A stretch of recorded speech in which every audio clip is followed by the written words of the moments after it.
everybody. How are you? It's Karen. Oh boy, it's Saturday morning, and I wanted to come on and talk to you a little bit about what's going on in my head, what is happening. You know, I always like to show you what's going on in my head because I am an alcoholic addict, and I think for a lot of alcoholic and addicts, first thing you can relate. You might be able to see something in me that you can't see in yourself, which will be helpful for you.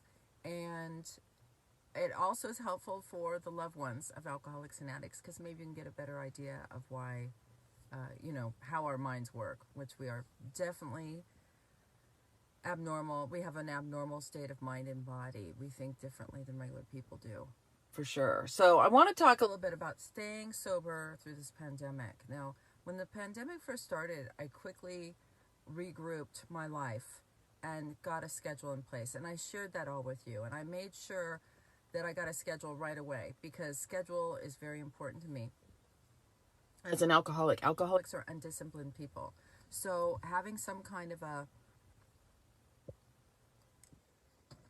coffee, that's part of my routine.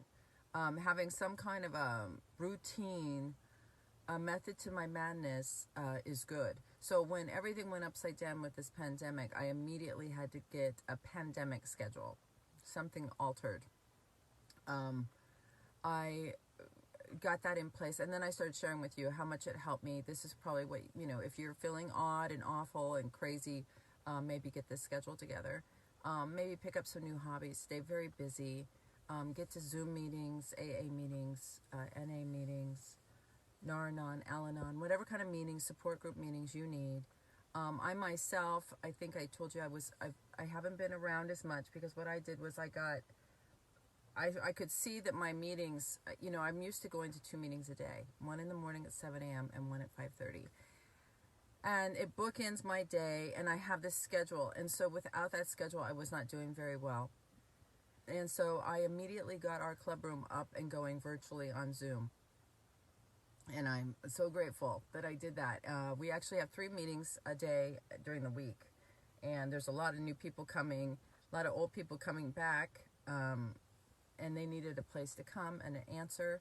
And we're doing steps with them on that meeting. So I got everything kind of together, right? And then I adapted. Now things are changing again. And now it's different. It's not changing where we're all changing together quickly for our safety and health, right?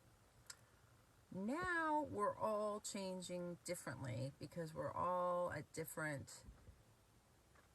levels of whatever. I don't know what to say. There's some people that really are, it's very diversified what's happening now. And so now it's kind of changing back, but I'm very fearful about it, and I'm not sure what's going on. So, I'm just not sure what's going on. I read this morning, and it seems like the country once again is divided, and people are making it a political statement. It's really hard for me. It's hard for me, this whole political diverse, to me life is so precious and it's so short. I cannot imagine that we're behaving so poorly about hating each other and and being right, just being right. And there's a page in the big book of Alcoholics Anonymous, I think it's page 62, it's 61 or 62, and it talks about selfishness and self-centeredness is the root of our problems. It talks about the Florida businessman that lolls in the Florida sunshine while bemoaning the state of the nation, right? It's really easy to complain and say that we should be doing something different, but we're not doing it. People are hating the governor. The governor of California, for me, I think has done a beautiful job. I wouldn't have wanted to do this. I wouldn't have known what to do. I think he's done a great job. I think he has pulled California through with very low numbers. Now, because of our low numbers, people think that there's not a problem. However, if you clearly see in New York and other communities, people are dying. Someone the other day posted something, do you personally know anyone that died? And every single person was like, yes, 5 people. Yes, 22 people have had it, 4 had died. I mean, it was just like, I don't know. I mean, why are we proving that this thing is a pandemic or not? I very well doubt that the world would have shut down if this was just a made up bullshit. That's just me. See, can you feel my energy? I'm already like, I'm so frustrated with why people have to hate over it. You know what I mean? But I am just as bad. I just went to Starbucks this morning. Starbucks was deemed an essential thing. And right now I'm taking care of somebody who's, I'm helping somebody else who needs help. So in the morning, though, to give myself a break, I've been getting up and I've been going to Starbucks. I wear my gloves. I wear my little mask that my friend Carol made me from New York, who's been in the thick of it, right? She made me this mask. She sent it to me. And I'm very careful, and I've gone and gotten a cup of coffee in the morning so I can get out of the house and see another human being besides the person I'm taking care of. So, I've been very safe with that. But I just left there, and there's people wandering around with no masks now. Even though in California we've said you have to wear masks, there's people wandering around without masks, almost like, and you know what, to me it seems like they got this look on their face like, fuck you. Fuck you. And that's not true. I'm sure they're not. Maybe they forgot their mask. Maybe they just don't believe in it. Maybe, I don't know.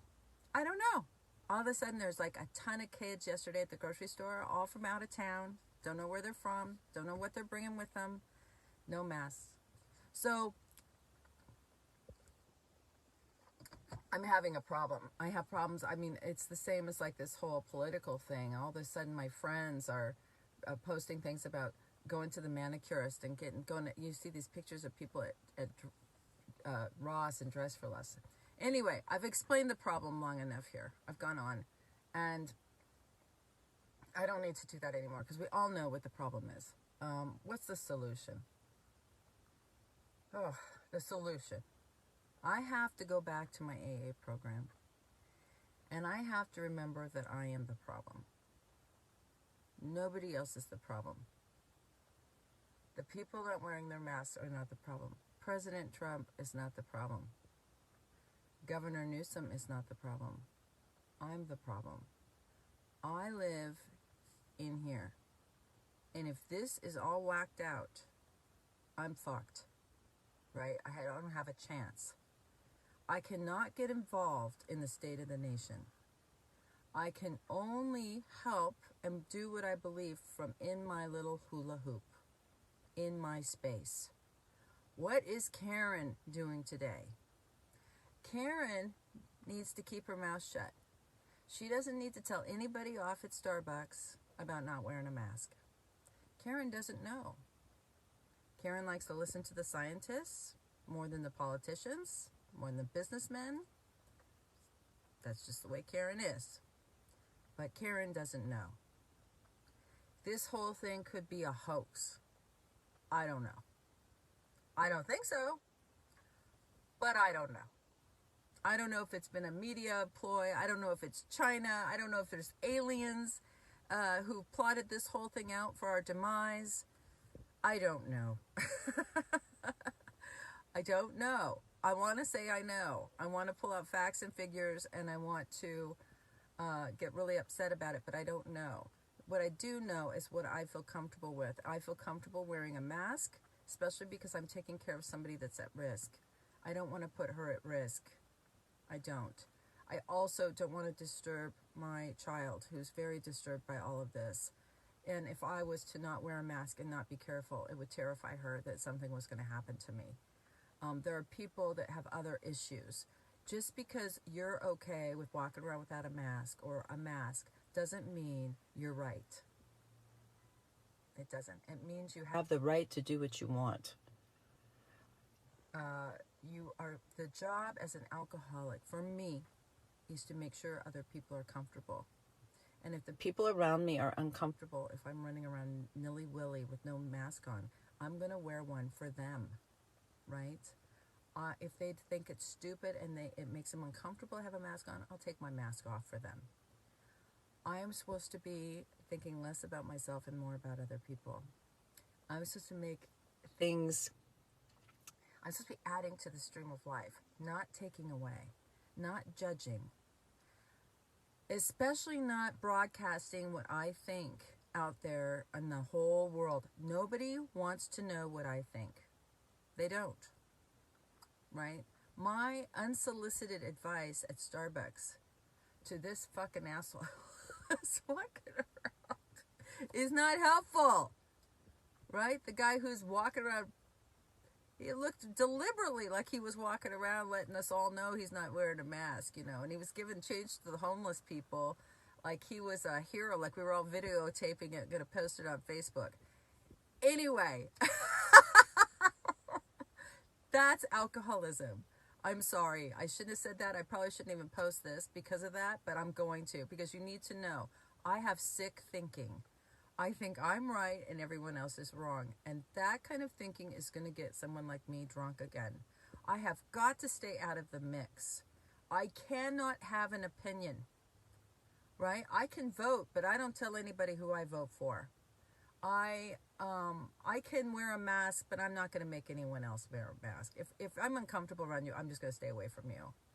I mean, that's just the way it is. If I don't think people should go to Ross Dress for Less in hordes of groups at a time, I'm just not going to go. Actually, I'm pretty happy shopping online right now. There's some things that have really, really, really benefited me from this time alone. And one is the realization of how much I procrastinate. I'm driven by this unseen force of time, like we're running out of time and I have to keep up. And I see that that's all in here. Right? Life is short. So I have to mind my own business. I have to admit that I don't know. And I have to leave people alone. In my family, in my world, some of my best friends right now are on the opposite end of the spectrum for this thing. And I'm not going to lose lifelong friends because of me thinking I'm right. Instead, I'm just going to let it be. I'm going to live in my hula hoop today. I'm going to try to look after myself. I've got shit I need to do. And I want to be happy. I want to see if I can be helpful. See, if I'm flipping out about this thing that I have no control and power over, how am I going to be helpful to those friends of mine when they need help? How am I going to be helpful to the person who comes to me and says, oh my God, I'm dying of alcoholism? Well, did you wear a mask when this whole thing ended, or were you like one of those people? I'm not going to say that. My primary purpose on this planet is to help other people find sobriety like I have. That is what my responsibility is to help anybody who reaches out their hand. Anybody, mask or no mask. So I hope that helps you maybe take the edge off of some of this dichotomy, this polarization of thinking that we have going on right now. You can't afford it. Alcoholics cannot afford it. So stay in your hula hoop, ask God for some help, and try to add to the stream of life. I love you all. Bye.